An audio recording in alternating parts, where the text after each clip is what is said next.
shadow to my light. Did you feel us?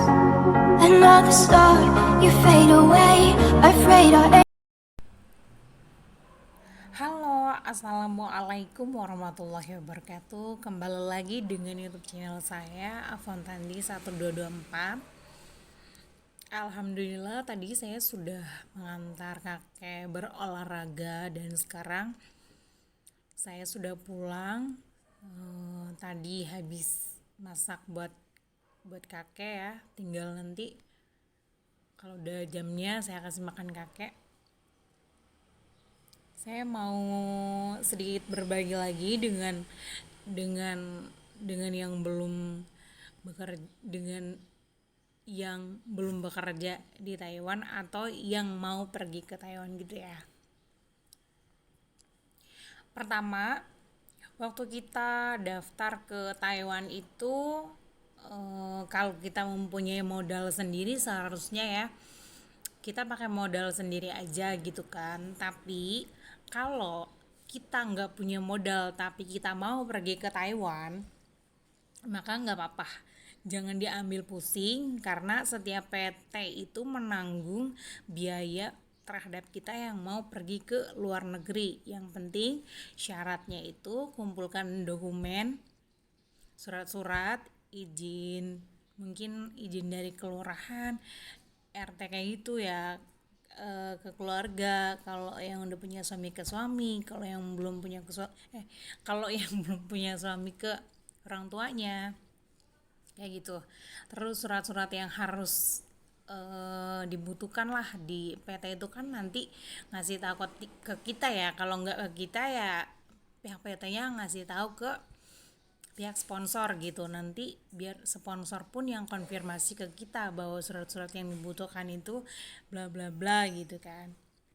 Udah gitu, bagi yang tidak punya modal gitu ke luar negeri ya, mungkin PT akan menanggung biaya semuanya. Yang penting kita fit, sehat, kita betah, mentalnya sudah dikumpulin, niatnya sudah besar, ingin memutuskan untuk kerja di Taiwan. Paling nanti kita akan mendapatkan potongan. Kalau sudah tiba di Taiwan, kita akan mendapatkan potongan 9 bulan sampai setahun ya, kalau kitanya mempunyai pinjamannya besar di PT-nya gitu. Tapi kurang lebih kayaknya 9 bulan deh gitu. Dan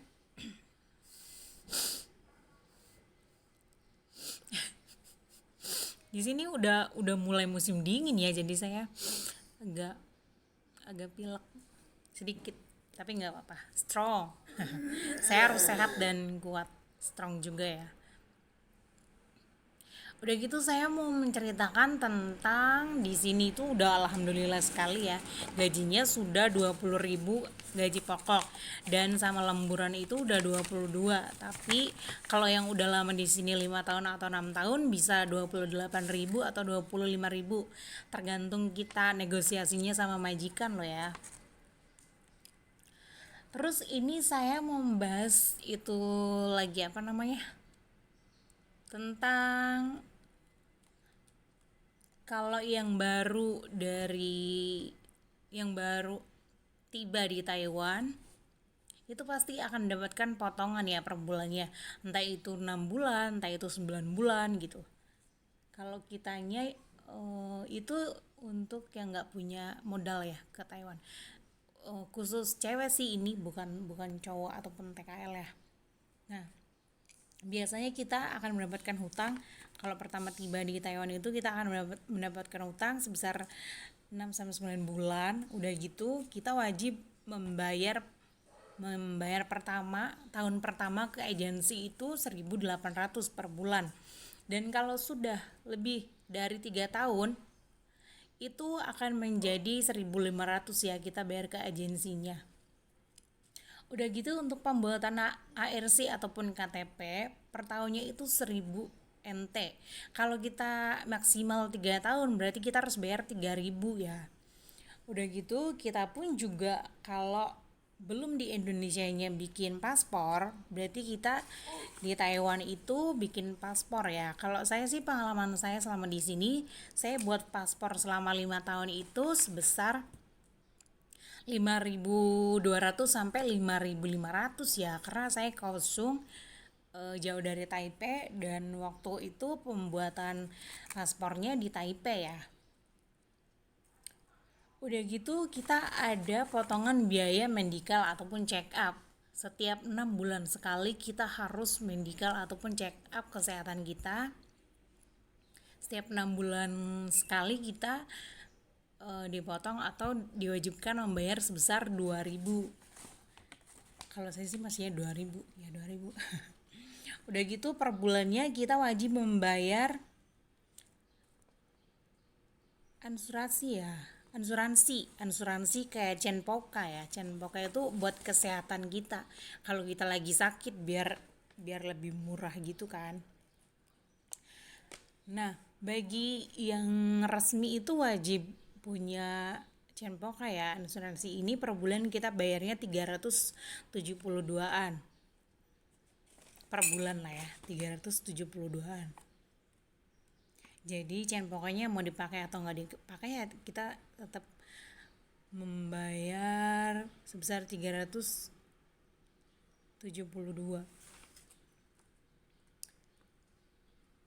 Udah gitu,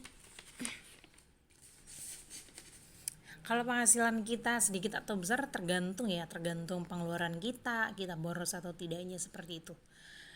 Udah gitu majikan juga ada yang pengertian sama kita, ada yang enggak ya. Kayak contohnya sarapan, pihak majikan juga ada yang ngasih bener-bener full dari majikan ataupun kitanya sendiri yang beli gitu kan. Kalau saya sih kalau masalah sarapan alhamdulillah ya majikan itu yang nanggung.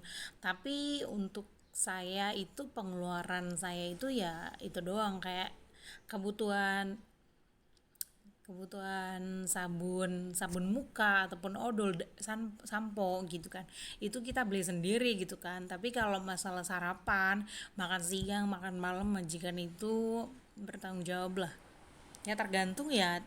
Pokoknya setiap majikan itu nggak sama dan itu pun tergantung, seperti itu. Dan yang penting kita itu harus diusahakan kita harus sehat di sini loh ya. Kita harus happy, entah mendapatkan pekerjaan apapun kita harus happy, kita harus sehat, kita harus semangat. Karena kalau kita sakit di sini, kita mau disemangatin siapa gitu kan?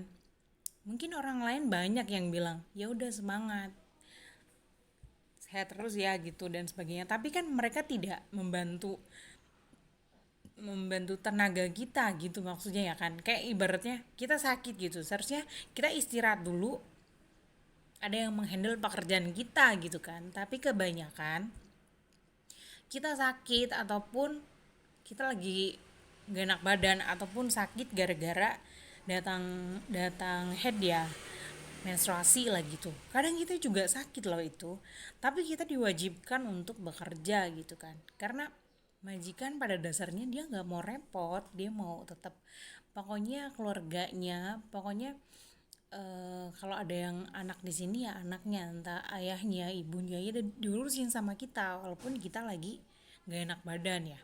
Adapun kita boleh istirahat tapi kita kan apa ya, kayak makan beli sendiri ataupun kita nggak digaji gitu kan. Ya cuman gak enak juga sih sebenarnya, walaupun makan sendiri, walaupun perharinya nggak digaji ketika kita sakit, yang gak enak juga karena majikan mana sih gitu. Mungkin sedikit ya, ada satu duaan gitu majikan yang mau ngurusin kita di saat kita lagi nggak enak badan kayak gitu.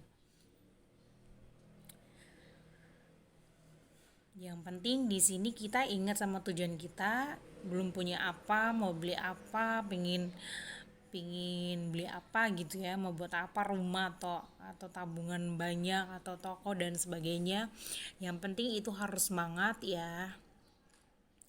Cuman kalau bisa kita mengambil waktu apa ya, istirahat ataupun nyenengin diri kita ya, kita harus atur-atur waktunya lah gitu kan.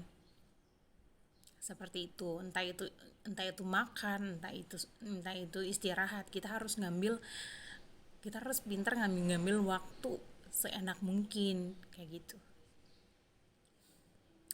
Cuman itu saja sih yang saat ini saya mau ceritakan.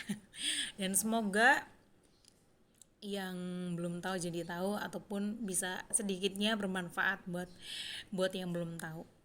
Terima kasih semuanya. Waalaikumsalam warahmatullahi wabarakatuh.